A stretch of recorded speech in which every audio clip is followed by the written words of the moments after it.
Hello, John M5AML here.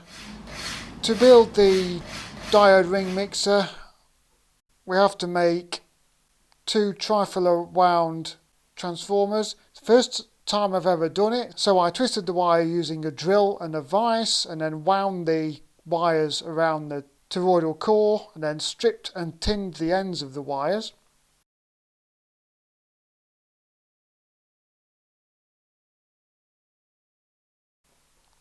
This is all the original design from the Soldersmoke Direct Conversion Receiver.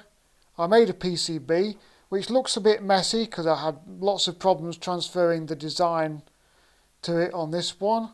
I used the acetone method of laser printed toner transfer this time, and I didn't do it right. I got in a complete mess.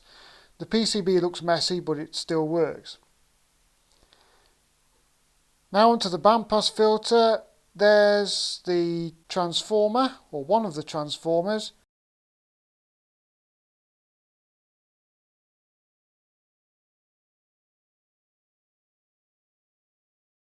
Roughly constructed it on a piece of copper clad board and tested it.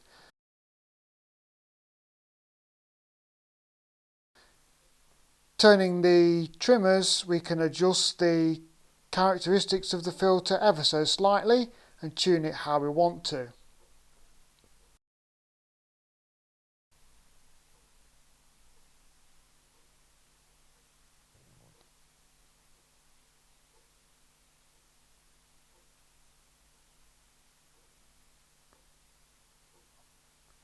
And there's the frequency response shown on a wider bandwidth. And now here's the construction of the PCB.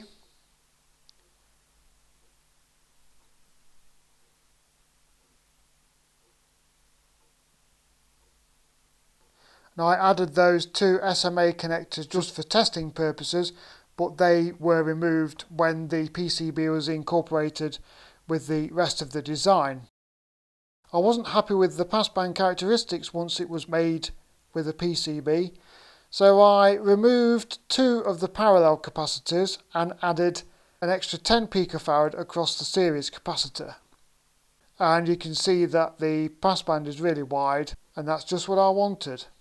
So I did want to experiment with receiving signals below the 40 meter band and broadcast signals above the 40 meter band here in Europe. Well, thanks for watching, and hope to see you in the next video. Bye!